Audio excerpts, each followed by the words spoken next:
Hello students, good morning. आज हम गुजराती माध्यम स्टैंडर्ड 9th में सेकेंड चैप्टर अपना शुरू कर रहे थे और टेक्स्ट बुक आपको सामने रखनी है, जिसमें से पेज नंबर 3 मैंने पार्ट 1 बनाकर भेजा है। आज हम जो सीखेंगे वो है पेज नंबर 4, जो अपना है पार्ट नंबर 2। तो डायरेक्ट मैं पार्ट 2 शुरू कर रही हूँ बच्चों। आपको वीडियो ध्यान से सुनना है, टेक्स्ट बुक सामने रखनी है। ये मैंने पार्ट 2 का पेज नंबर 4 यानी अपना टेक्स्ट बुक ओपन करना है, जिसमें से पेज नंबर 4 ओपन करना है। ओके, तो चलो हम शुरू करते हैं पाठ को। लगभग 1 महीने यानी इससे पहले क्या हुआ था, ये मैं थोड़ा रिमाइंड कर रही हूँ आपको कि इससे पहले शिशुपाल नाम का एक युवक था, जिनके घर में कोई रात को मेहमान आए थे, नवयुवक। वो पूरी रात भर बातें कर रहे थे न्याय अन्याय के बारे में। फिर उनके मन की बात, शिशुपाल के मन की बात वो नवयुवक ने जान ली और दूसरे दिन उनको दरबार में बुलाया गया। तो एक्चुअली जो नवयुवक इनके घर में मेहमान बनकर आए थे, अतिथि बनकर आए थे, वो कोई और नहीं थे, वो राज्य के अपने सम्राट थे। और उन्होंने शिशुपाल को न्याय मंत्री बनाया और अपनी जो न्याय मुद्रा थी यानी अंगूठी, वो उनके हाथ में पहनाई। तो बच्चों, हम लोग पेज नंबर 4 शुरू करते हैं। लगभग 1 महीने बाद किसी ने रात में एक पहरेदार की हत्या कर दी। सुबह होते ही यह बात चारों ओर तरफ फैल गई। लोग बड़े हैरान थे। शिशुपाल की तो नींद ही उड़ गई। उन्होंने खाना पीना छोड़कर अपराधी का पता लगाने में दिन रात एक कर दिया। यानी लगभग एक महीने बाद की ये बात है कि किसी रात में एक पहरेदार की यानी एक सिपाही की हत्या कर दी। सुबह होते ही ये बात चारों तरफ यानी पूरे राज्य में फैल गई। लोग बड़े हैरान थे और शिशुपाल को तो नींद ही उड़ गई, क्योंकि शिशुपाल कौन थे? न्याय मंत्री थे और इसका न्याय दिलाना था। इसलिए उन्होंने खाना पीना छोड़कर अपराधी का पता लगाने में रात दिन एक कर दिया। बहुत प्रयत्न करने के बाद जब अपराधी का पता चला तो शिशुपाल के आश्चर्य का ठिकाना न रहा। यानी बहुत प्रयास करने के बाद जब अपराधी कौन है ऐसे शिशुपाल को पता चला, तब वो बहुत आश्चर्यचकित हो गए। क्यों? क्योंकि शायद वो जो अपराधी है वो शायद उनके मन में नहीं होगा कि शायद अपराधी करने वाला यही आदमी है, इसलिए वो आश्चर्य हो रह गए। स्वयं सम्राट ने उस पहरेदार की हत्या की थी। यानी स्वयं सम्राट यानी राजा ने, जो उनके घर में नवयुवक बनकर आया था, उन्होंने पहरेदार की हत्या की थी। सम्राट को अपराधी घोषित करना बहुत ही कठिन काम था।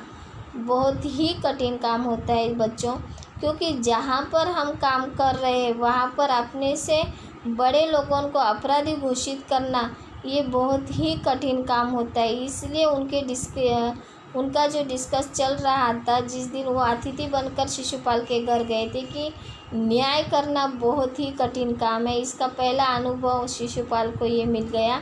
शिशुपाल करे भी तो क्या करे कि एक और वे न्याय मंत्री थे और दूसरी ओर सम्राट के सेवक, परंतु न्याय की दृष्टि में सम्राट को और साधारण व्यक्ति में कोई अंतर नहीं था। देखिए, शिशुपाल इसलिए आश्चर्यचकित हो गया क्योंकि एक तरफ से देखा जाए तो वो न्याय मंत्री थे और न्याय मंत्री के हिसाब से उनको सही न्याय देना था, बराबर, चाहे गलती किसी की भी हो, सम्राट की हो कि एक सर्वसाधारण व्यक्ति की हो। और दूसरी ओर वो सम्राट के सेवक थे, यानी सम्राट के सिपाही थे, और एक और वो न्याय मंत्री थे। तो उनको दोनों पद को न्याय देना था, परंतु न्याय की दृष्टि में सम्राट और साधारण व्यक्ति में कोई अंतर नहीं होता। अगर न्याय की दृष्टि से देखा जाए, सम्राट है इसका मतलब ये नहीं कि ये हमारे राज्य के सम्राट है तो उन्होंने जो भी गुनाह किए तो उनका गुनाह माफ़ किया जा सकता है। तो यहाँ पर क्या बोला गया है कि सम्राट और साधारण व्यक्ति में कोई अंतर नहीं होता है। गुनाह जिसने किया है उसको सज़ा तो मिलती ही है। अगले दिन शिशुपाल दरबार में पहुँचे। सम्राट अशोक सिंहासन पर बैठे हुए थे। अगले दिन क्या हुआ कि शिशुपाल दरबार में पहुँचे और सम्राट अशोक सिंहासन पर बैठे हुए थे। आते ही उन्होंने शिशुपाल से पूछा, अपराधी का पता चला? यानी देखो कि सम्राट ने ही उस पहरेदार की हत्या कर दी थी, लेकिन दूसरे दिन जब शिशुपाल दरबार में पहुँचे तब सम्राट अशोक भी उसी टाइम आ गए और सिंहासन पर बैठे हुए थे। और उन्होंने आते ही शिशुपाल को पूछा कि अपराधी का पता चला। एक्चुअल में देखा जाए तो सम्राट को पता था कि अपराधी मैं ही हूँ, क्योंकि उस पहरेदार की हत्या मैंने ही की थी। तो भी उन्होंने शिशुपाल को पूछा कि अपराधी का पता चला। न्याय मंत्री ने साहसपूर्वक कहा, जी हाँ, चल गया। न्याय मंत्री यानी कौन? शिशुपाल। न्याय मंत्री मतलब कौन होता है? शिशुपाल। शिशुपाल ने कहा कि हाँ, अपराधी का पता चल गया। न्याय मंत्री ने साहसपूर्वक कहा, यानी उनके अंदर कॉन्फिडेंस था, 100% श्योर थे वो कि अपराधी कौन है।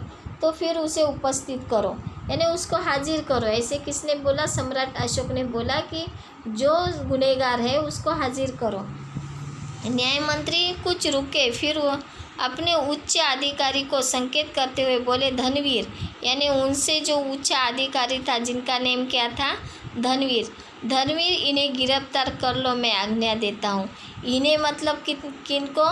सम्राट अशोक को। न्याय मंत्री शिशुपाल क्या बोले कि कुछ रुके, लेकिन फिर उनके मन में आया कि नहीं, जिन्होंने गुनाह किया है उसको सज़ा तो मिलनी चाहिए, चाहे वो सम्राट हो कि सर्वसाधारण आदमी हो। तो उन्होंने धनवीर को बोला कि इन्हें गिरफ्तार करो, मैं आज्ञा देता हूँ। संकेत सम्राट की ओर था, यानी उन्होंने संकेत यानी इशारा उन्होंने किसकी ओर किया? सम्राट की ओर किया। दरबार में निस्तब्धता छा गई। निस्तब्धता मतलब क्या कि राज्य के सम्राट को अगर गुनहगार हम साबित कर रहे हैं तो सभी लोग निस्तब्ध हो गए, यानी किसी को कुछ बोलने की, कुछ रिएक्शन देने की इच्छा ही नहीं हुई, सभी निस्तब्ध छा गई। सम्राट का चेहरा क्रोध से लाल हो गया। क्रोध से लाल होना मतलब गुस्सा हो जाना कि तू राज्य के सम्राट पे आरोप कर रहा है। वे सिंहासन से खड़े हो गए और बोले, इतना साहस! न्याय मंत्री ऐसा भाव प्रकट किया जैसे कुछ सुना ही ना हो। देखो, न्याय मंत्री ने ऐसा भाव प्रकट किया, यानी उन्होंने अपने चेहरे पर ऐसे एक्सपीरियंस बताए कि जैसे कुछ उन्होंने सम्राट ने जो बोला वो उन्होंने सुना ही नहीं। उन्होंने अपने शब्दों को फिर दोहराया, धनवीर, देखते क्या हो, अपराधी को गिरफ्तार करो। यानी धनवीर भी चकित हो गया। उन्होंने पहली बार जब न्याय मंत्री ने बोला तो उन्होंने कुछ नहीं किया, लेकिन दोबारा उन्होंने बोला कि धनवीर, देख क्या रहे हो, अपराधी को गिरफ्तार करो। दूसरे ही क्षण सम्राट के हाथों में हाथकड़ी पड़ गई। न्याय मंत्री ने कहा, अशोक, तुम पर पहरेदार की हत्या का आरोप लगाया जाता है, तुम इसका क्या उत्तर देते हो? सम्राट होठ काट कर रह गए। यानी न्याय मंत्री ने कहा, देखो, उस टाइम जब वो गुनहगार थे, सम्राट के न्याय मंत्री की नज़र में जब सम्राट अशोक गुनहगार थे, तब उन्होंने उनको सीधा गुनहगार के तरफ से ही सवाल पूछा कि अशोक, तुम पर पहरेदार का हत्या का आरोप लगाया जाता है, तुम इसका क्या उत्तर देते हो? यानी सम्राट के होठ काट कर रह गए। यानी वो इधर उधर देखने लगा कि न्याय मंत्री मुझे यह क्या पूछ रहा है। न्याय मंत्री ने फिर पूछा, तुम अपराध स्वीकार करते हो? हाँ, मैंने उसे मारा अवश्य, पर उदंड था। सम्राट का उत्तर था, वो उदंड था या नहीं, तुमने एक राज कर्मचारी की हत्या की है, तुम अपराधी हो, तुम्हें मृत्युदंड दिया जाता है। न्याय मंत्री ने निर्णय दिया। न्याय मंत्री बोले, फिर से पूछा उन्होंने कि तुम अपराध स्वीकार करते हो कि नहीं करते हो? तब सम्राट अशोक को लगा कि नहीं, मुझे अपराध स्वीकार करना ही चाहिए, क्योंकि अपराध मैंने किया है। हाँ, मैंने उसे मारा, अवश्य मारा है, पर वो उदंड था। सम्राट का उत्तर था, वो उदंड था कि नहीं था, लेकिन तुमने राज्य कर्मचारी को हत्या की है, इसलिए तुम अपराधी हो। ऐसे कौन बोला? शिशुपाल बोला। न्याय मंत्री को निर्णय दिया, इसलिए तुझे मृत्युदंड दिया जाता है। सभा में सन्नाटा छा गया। न्याय मंत्री का निर्णय सुन सम्राट ने सिर झुका लिया। वो तो स्वयं शिशुपाल की परीक्षा में सफल हो गए थे। सम्राट का हृदय ऐसे व्यक्ति को पाकर गदगद हो रहा था। गदगद हो जाना मतलब खुश हो जाना। एक्चुअल में देखा जाए तो वो सम्राट अशोक उसकी परीक्षा ले रहे थे। किसकी? शिशुपाल के। कि सभा में सन्नाटा छा गया। न्याय मंत्री का निर्णय सुन सम्राट का सिर झुक लिया यानी सम्राट का सिर नीचे हो गया। वो स्वयं शिशुपाल की परीक्षा में सफल हो गए थे। तभी न्याय मंत्री का संकेत पाकर एक कर्मचारी सम्राट अशोक की सोने की मूर्ति लेकर उपस्थित हो गया। यानी न्याय मंत्री का संकेत पाकर शिशुपाल ने संकेत दिया तो वो कर्मचारी ने क्या किया, सम्राट अशोक की एक सोने की मूर्ति लेकर उपस्थित हो गया, यानी हाजिर हो गया। न्याय मंत्री ने खड़े होकर कहा, सज्जनों, ये सच है कि मैं न्याय मंत्री हूँ और ये भी सच है कि अपराधी को दंड मिलना चाहिए, परंतु अपराधी कोई और नहीं, स्वयं सम्राट है। शास्त्र में राजा को ईश्वर का रूप माना गया है, इसलिए उसे ईश्वर ही दंड दे सकता है। अतएव मैं आज्ञा देता हूँ कि सम्राट को चेतावनी देकर छोड़ दिया जाए और उनके स्थान पर सोने की मूर्ति को फांसी पर लटका दिया जाए, जिससे लोगों को शिक्षा मिले। यानी देखिए, सम्राट न्याय मंत्री ने यानी शिशुपाल ने अपने कर्तव्य का पालन कैसा करना चाहिए, इससे हमें सीख मिलती है बच्चों, कि उन्होंने क्या बोला है कि अपना जो राजा होता है वो राजा अपने ईश्वर के समान होता है। अगर उनसे गलतियाँ हो जाती है तो ईश्वर ही उनको दंड दे सकता है। ऐसे किसने बोला, न्याय मंत्री ने यानी शिशुपाल ने बोला। ये वो ईश्वर का रूप माना जाता है, इसलिए मैं ये सोने की मूर्ति मंगवाया हूँ। अभी राजा को चेतावनी देकर हम यहाँ से छोड़ देते हैं और इन सोने की मूर्ति पर फांसी को लटका दिया जाए, जिससे लोगों को शिक्षा मिले। लोगों को शिक्षा क्या मिले, मतलब यहाँ पे गुनाह किया है, अपराध किया है तो किसी को माफ़ी नहीं मिलती है। न्याय मंत्री का न्याय सुनकर लोग जय जयकार कर बैठे। जब सब लोग चले गए तो शिशुपाल ने राजमुद्रा सम्राट अशोक के सामने रख दी और बोले, महाराज, ये राजमुद्रा वापस ले ले, मुझसे ये बोझ नहीं उठाया जाएगा। अशोक ने सम्मान भरी दृष्टि से उनकी ओर देखते हुए गदगद कंठ से कहा, आपने मेरी आंखें खोल दी है, आपका साहस प्रशंसनीय है, ये बोझ आपके अतिरिक्त और कोई नहीं उठा सकता। न्याय मंत्री निरुत्तर हो गए।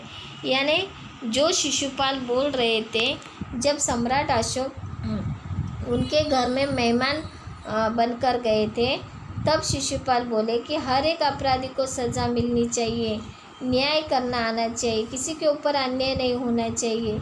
वही शिशुपाल आज बोल रहा है कि मेरे से अभी ये जिम्मेदारी नहीं उठाई जाती है, आप ये राजमुद्रा वापस ले लें, मुझसे बोझ नहीं उठाया जाएगा।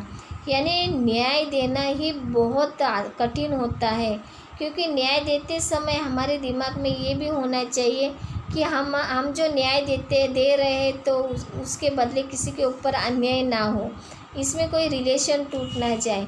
जैसे कि आज जो उदाहरण दिया गया है कि यहाँ पे राजा और न्याय मंत्री के बीच में जो बातें हुई, जो निर्णय आ गया, इसके ऊपर से हमें ये सीख मिलती है।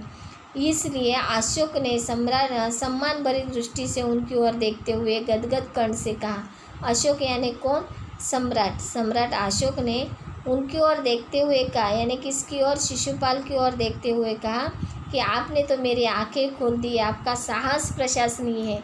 साहस मतलब आपने सच्चाई का साथ दिया है, आपने ये नहीं सोचा कि अपने राज्य के सम्राट को मैं कैसे शिक्षा दे दूँ, किस तरह से उसको निर्णय दे दूँ।